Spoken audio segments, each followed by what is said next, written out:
Hello everyone. आज हम बात करेंगे एक इम्पॉर्टेंट कॉन्सेप्ट की, कैसे यूआरएल के थ्रू डेटा बैकएंड तक पहुंचाते हैं।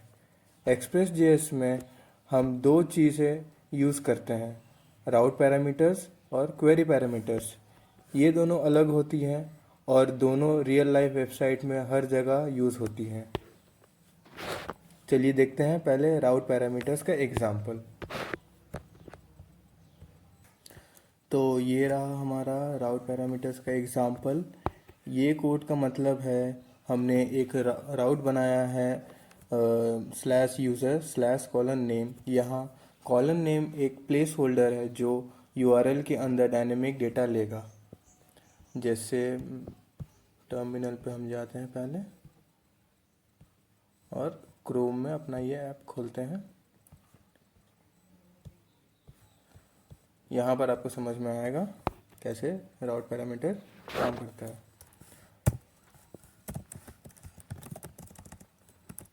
तो हमने यहाँ पर स्लैश यूज़र लिख दिया है। स्लैश यूज़र हमारा राउट है और उसके बाद जो हम लोग लिखेंगे वो एक टाइप का प्लेस होल्डर है।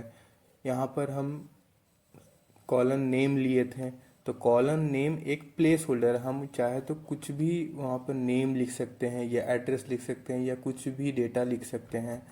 जैसे मैं आयुष लिखा हूँ तो यहाँ पर देखिए हेलो आयुष आ गया।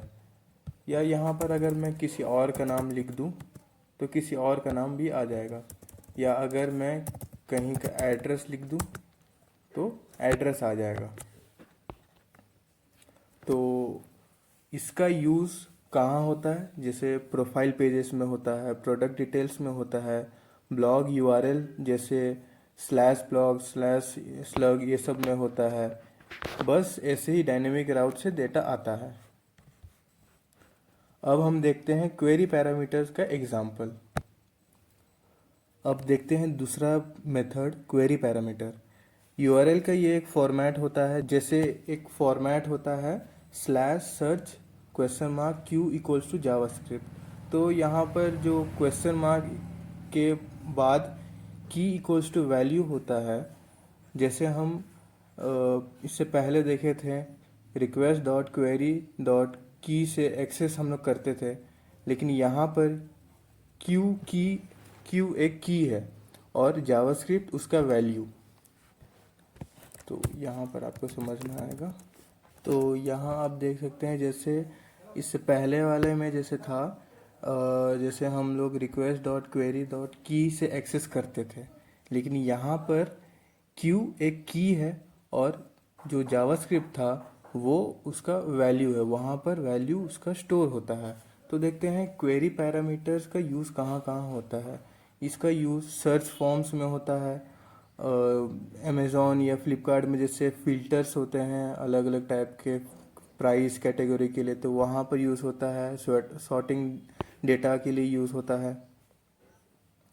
तो जब भी तुम्हारे यूआरएल में question mark Q equals to something रहा दिखेगा तो समझ जाओ वो क्वेरी पैरामीटर है। तो आज के वीडियो में हमने दो चीज़ें सीखी। रिक्वेस्ट डॉट पैरामीटर, जब डेटा यूआरएल के पाथ में होता है तो उसे रिक्वेस्ट डॉट पैरामीटर बोलते हैं, और जब डेटा यूआरएल के एंड में होता है तो उसको रिक्वेस्ट डॉट क्वेरी बोलते हैं, क्वेरी पैरामीटर बोलते हैं उसको। तो ये दोनों हर वेब ऐप में लगता है। अमेज़ॉन हो गया, नेटफ्लिक्स हो गया, गूगल, ये सब में। तो अगले वीडियो में हम देखेंगे कैसे बैकएंड से एक प्रॉपर एचटीएमएल पेज सर्व करते हैं बिना रिएक्ट या टेम्पलेट इंजन का। Thank you.